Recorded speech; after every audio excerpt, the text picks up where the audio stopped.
Coming up on a spring break edition of Flashtalk, we talk some women's basketball with Associate Head Coach Fran Recchia and recap the phenomenal experience and game at Notre Dame in the NCAA Tournament. We're pleased to be joined by Kent State legend Judy Devine to talk Women's History Month. Craig Ballard stops by to talk about NCAA Nationals for the women's gymnastics team. Plus, Jess O'Donnell talks about the 10-game winning streak and the red-hot Kent State softball team. That's all coming up, plus a look around Kent State athletics in a flash.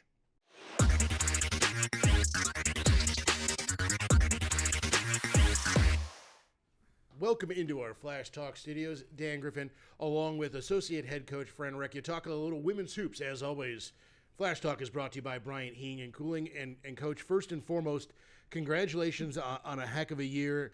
Just talk about the last week. It had to have been pretty surreal with everything going on. Yeah, I mean, basically from the championship game until Saturday night, we were just going, right, nonstop. It was an awesome celebration and everything from the tournament championship, and then kind of had to hit the reset button and then get ready for Notre Dame. Well, you guys played lights out against an elite program and really gave them all that they could handle, especially on their home court. But just talk to us a little bit about the atmosphere and the experience. Yeah, just the experience in general, you know, the tournament gifts and the branding of March Madness everywhere just makes it feel different than just going to Notre Dame to play another like regular season game. And then the game day atmosphere is there is great. Like we were talking about, you know, Notre Dame is a storied program. Historically, they're really good at women's basketball. It was sold out crowd. It was loud. It was fun, but it was classy all at the same time. So I think it was just a fun overall experience. Well, talk about the gameplay in general. A lot of times, some of these teams will press a little bit, play a little uptight. I don't think that happened with you guys. No. I think you really embraced the moment and played loose, played free, and played your game. I appreciate that about the girls, you know, that we were us. We were ourselves. They didn't seem nervous. They were excited to play. The preparation was focused. We had a great concept of what the game plan was going to be. Even in shoot-around, you know, if I think if a few more shots fall early, you know, we had some really good looks early that didn't fall. It might have been a little bit different, but we were kind of climbing out of that hole out of the first quarter. But I thought the girls had a good time playing, and they competed all the way through till the final buzzer, which I really was proud of. Well, yeah, because Coach Starkey said after the game, you can say a lot of things about the team. You can't question the fight. Yeah, absolutely. You know, we kept feeling like we were one run away, and they just kept answering our runs. So we could never really get it close to single digits. But like I said, they fought. You know, they were locked in the whole game. Take us to kind of the atmosphere afterwards. It is a celebration of a phenomenal season, but obviously a season comes to an end. So just talk to us a little bit about everything that went on post-game and kind of that bus ride home. Yeah, so, you know, obviously anytime you lose, it's disappointing, but also you got to think kind of big picture perspective. They were proud of themselves, very proud of the season. You know, we've been going since June. Basically, we had that Greece trip, so we've been together a long time. And just reflective, I guess, would be a good word for it, kind of after the season. And, you know, really hard to see the seniors kind of in their last game in a Kent State uniform. And then the bus ride home, you know, just, again, reflective, happy, but sad all at the same time. So kind of those weird mix of emotions. How important was that trip to Greece to allow for a little bit of team bonding and to get a few actual live games under your belt? Yeah, I think there's a lot to be said for that. You know, we had 5 new players, and it gave them an opportunity to get to know each other and kind of bond off the court, but also have the basketball experience at the same time. So I think that's kind of priceless, you know, to have those experiences. And you're building memories. I mean, not very often people get to go play in a foreign country. That's true. And I think it really, and I mean, you're the coach, so you tell me if I'm wrong here. I think it kind of puts you a little bit ahead when you start the preseason because you got all those reps underneath your belt when it's usually just conditioning and maybe a live scrimmage here and there. Right. You know, as a coach, you have to put in enough so you can play a game, right? So you have to have enough inbounds plays in. You have to have enough offense in August, which is a little bit different than a regular year where you really wouldn't need that until October, November. So everything was kind of sped up a little bit, but then it gives you much longer time to kind of work and get all the kinks out. Now what? Take us through kind of the post-mortem of a coach and a team right after the season. I know there's exit interviews, but I mean, obviously, you're already starting to plan for next season's team? Yeah, so you kind of give yourself a few days to breathe, right? And then it's postseason meetings. What are you going to work on in the postseason individually? And then we'll do some self-reflection as a team, as a staff. What do we want to do better next year, just as a whole? And then you kind of just start building that out. But you also give the girls some time off, some time away, so that they are able to hit the reset button and be ready to kind of come back fresh. Well, Coach, congratulations on a fantastic season. Take a few days. I think you guys have earned it. We look forward to catching up with you again real soon. Okay, I appreciate it. Welcome into our GFTV studios. It is Flash Talk. We're brought to you by Brian Heating and Cooling. Dan Griffin, pleased to be joined by Judy Devine, one of the trailblazers for women's athletics. And Judy, it's March. It is Women's History Month, and one of the greatest months in terms of college and sports in general. Just thank you for taking a few moments of your time to talk a little shop with us. Thanks for having me. It's always great to come back home. Well, let's talk a little bit about why we're here and just kind of the explosion of women's athletics here at Kent State. Obviously, an exciting time with the women's basketball team taking home the MAC championship. Just when you kind of look back at 50-plus years of the expansion of women's athletics, what stands out to you the most? I think some of us, especially female, had a vision that this is what women's athletics could be. And I think, of course, Caitlin Clark at Iowa was certainly a catalyst for that newly created interest in women's basketball especially. But I think it brings to light the abilities, the excitement of the women's game, different from men's. No better, no worse, but certainly exciting, and it's just delightful to see what's taken so long to develop. The excitement that she brings with the Final Four being in Cleveland this year is certainly a wonderful time, because, I mean, that's going to be one of the hardest tickets in the country to get, regardless if Iowa was able to cut down the nets in Albany. I love that they're selling out arenas for women's basketball. I'm a little concerned as I look at men's basketball across the country as the season progressed. I see more women's games attendance figures being high and some of the men's basketball attendance figures being a little low. So that'll all even out in the long run. But it's fun to see the focus on women. Of course. Talk a little bit about not only the college game, but the youth of women's sports is exploding as well as at a remarkable rate. It will filter down to the lower levels when you have quality coaching. And of course, as we have more and more generations of women who have now been coached and want to coach themselves and their brothers and their fathers and on, then you see the real activity level. Guys and gals, boys and girls like to play. That's not new. That's been since the Garden of Eden, I believe. So given the chance, then they will adapt, they'll play, they just want to play. Just being a strong advocate for, what are you most proud of? I think just the fact that there's a greater acceptance for women in sport. Back when I played, it wasn't quite the thing that girls should do. And I think to see that attitude across the board, across the world, change and have the acceptance and the recognition that women are capable athletes. They are willing to train as hard. They're as skilled with their given physique and their physical abilities as guys are. And to see people embrace that, to recognize them, to accept their interest in participating in athletics, I think that's the overall greatest achievement. Now that we get into the spring, we talk a little diamond sports. Obviously, we have the wonderful Divine Diamond that bears your name on it. Let's talk a little bit about the explosion of softball as well, because you look across the country, there are few fan bases that are as rabid as softball. Softball, like baseball, if you're going to be a softball player, it's a year-round sport. If you're not playing for a school team, a high school team, or a college team, you're sure playing a lot of summer ball. So moms and dads are used to following daughters and sons to play summer ball.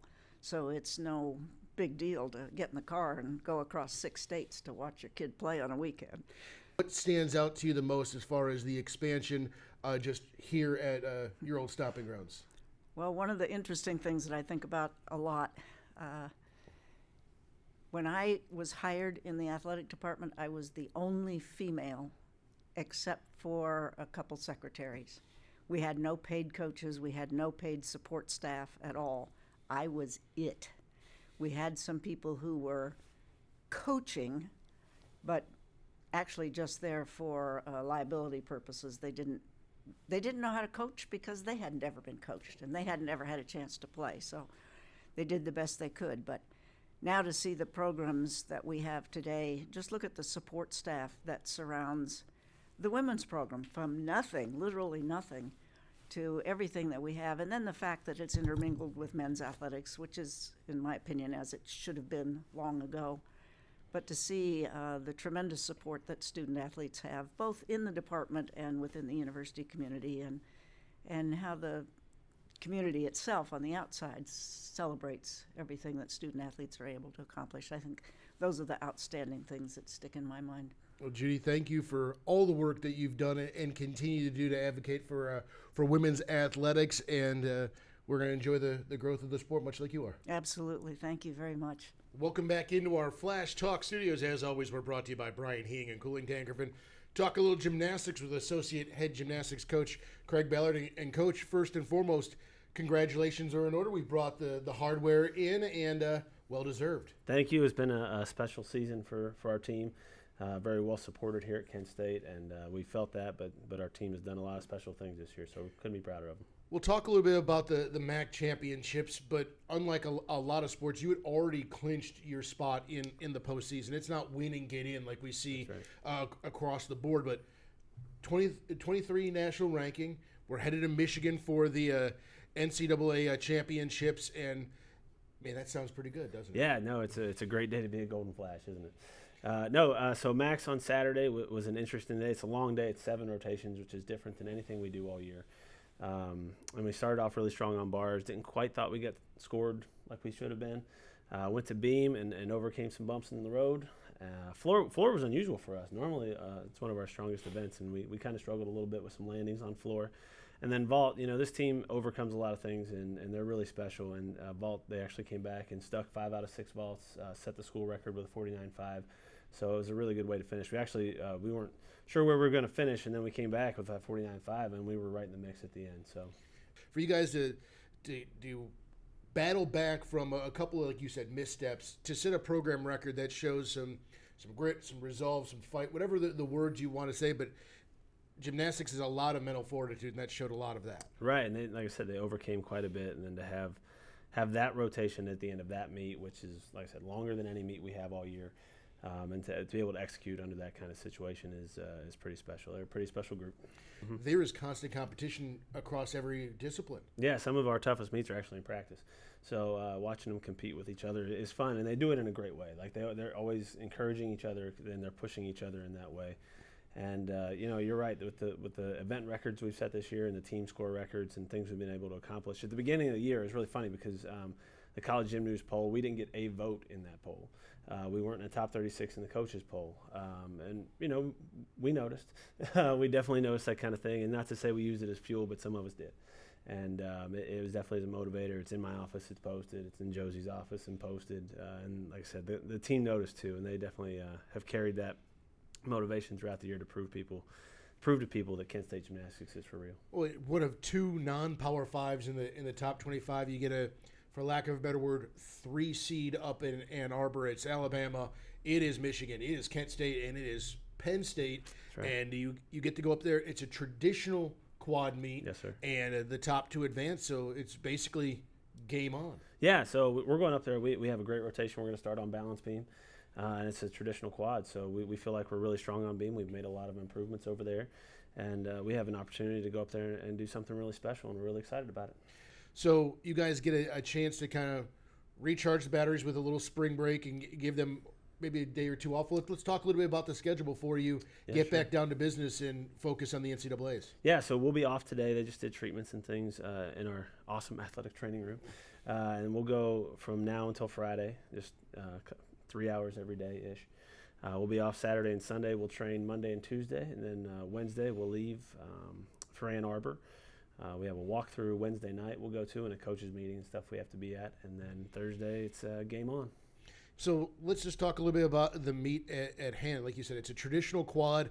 You're right there with everybody else. All it takes Right. is, you want to say all it takes, but what you guys have been capable of is more than good enough to keep marching on. Right. We feel like we have an ability to go up there and do something, not just show up and go to the meet. We feel like we have an opportunity with our roster and our depth to go up there and make some noise. So we're really looking forward to Thursday. It should be a lot of fun. Like we said, it's going to be in Ann Arbor, so get up there. It's a bus trip. It's a drive for everybody, but you get to compete on a national stage in in Michigan. Beautiful arena. It doesn't get much better than that. No, sir. It's going to be great.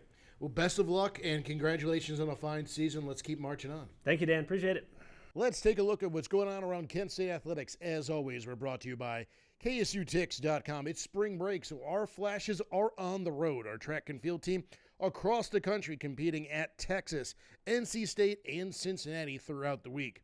Our baseball team is on the road Thursday through Saturday at Western Michigan, but will be home next Tuesday to welcome in the Ohio State Buckeyes. Our softball team also on the road, traveling the Chicagoland area to take on NIU, but they're also home on Tuesday for a MAC doubleheader against Ohio. Our women's golf team is in North Texas to take on the Bruzzy, hosted by the North Texas Mean Green. And our women's lacrosse team is at Eastern Michigan. That is an Easter Sunday first draw. For tickets and information of all your favorite Golden Flashes events, visit us on the web at ksutix.com. More Flash Talk coming up right after this. Welcome back into our GFTV studios. It's Flash Talk brought to you by Bryan Heating and Cooling. Dan Griffin talking some softball with head ball coach Jess O'Donnell. Winners of 10 straight, including a MAC opening sweep at Ball State. That sounds pretty good, Coach. Congratulations. Thank you very much. Yes, we certainly played our best game and games, and I'm excited where we're at right now. We saw you guys last week against Youngstown in a grinded-out type of game, and then we've seen you guys win shootouts. So you name the type of game you guys are apt to match it. I like when we get a lot of runs. Can just ride that wave through it. But, no, every game's a battle, and our team knows you got to bring it every single day, and we need everything, offense, defense, pitching, and they certainly brought that this past weekend.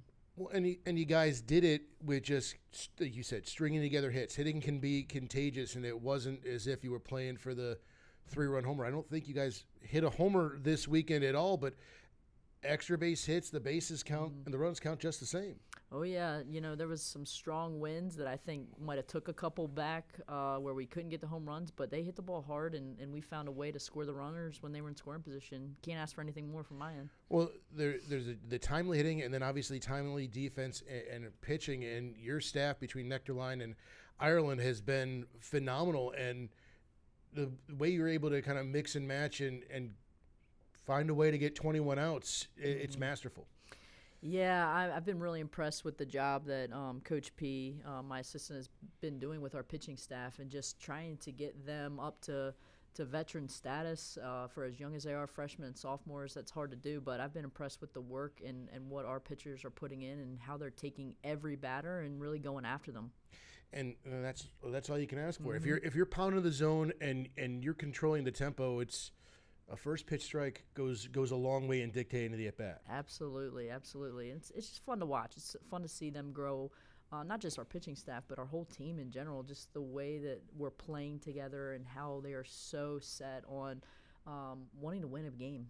Well, let's talk a little bit about that because they play loose, they play free. It was a 1-1 game when we saw you against Youngstown State, and you're still laughing, you're still joking. It would have been easy to kind of tighten up in a game like that where hits and runs are at a premium, but you didn't get that sense from your team. No, I just slow, steady, and knowing that we can do this. We're not losing a game, and that's where I think the mentality has to be, and we need that from our, especially our upperclassmen who have been there, done that. I mean, we're changing a culture, and really trying to develop and build players, not just players, but people. And I think just celebrating the little things and going out there and giving your absolute best with the expectation that we're going to win a game. Obviously, 3 games in 2 days, and MAC games mean a little bit more. So, just to talk a little bit about that mentality going into a weekend out against the Huskies. Yeah, it's going to be tough. I think every series from here on out, and even beginning, especially in Muncie, I was told that was the first win we've had since 2018 there at Ball State. So just really impressed with just the excitement, the eagerness to go play games. So it's just an exciting environment to be a part of, and where we've been able to come in such a short amount of time is impressive. We got to keep riding the wave and keep pushing to be our best and not expect anything less, and hold each other accountable. I'm really excited with where we're going. We have to keep this up. And has that been really kind of the key to the 10-game win streak? I mean, you can't necessarily point to the one thing, because like we said, you've won in a multitude of ways. Yeah, no, it's the desire to win. Like, we're not, and I think too, just kind of changing the mindset to more grateful. Like, we're not guaranteed tomorrow. Let's give it everything we've got today. And I've been able to see some really great things, some great plays, some great situational hitting, just by having that mindset of tomorrow's not guaranteed. Go give it all today. Interesting how the MAC throws a couple of midweek doubleheaders into the schedule, but it gives the students who are going to be back from spring break, gives the staff a chance to get out of the office and see you guys rock and roll down at the Devine Diamond. Yeah, no doubt, and it's not going to be easy. I mean, Ohio, any school in Ohio, it's going to be tough. So I don't want to look too far ahead. Obviously, NIU is going to be tough this weekend, but we're certainly excited to host an in-state rival next week. Well, Coach, best of luck as you travel a couple states over to take on the Huskies. We look forward to seeing you next Tuesday against the Ohio Bobcats out at the Devine Diamond. Best of luck and safe travels. Thank you very much. That's going to do it for this edition of Flash Talk, brought to you by Bryant Heating and Cooling. Join us next week when we take another wonderful deep dive into the world of Kent State athletics. For all of us here inside the GFTV studios, this is Dan Griffin saying goodnight and go Flashes.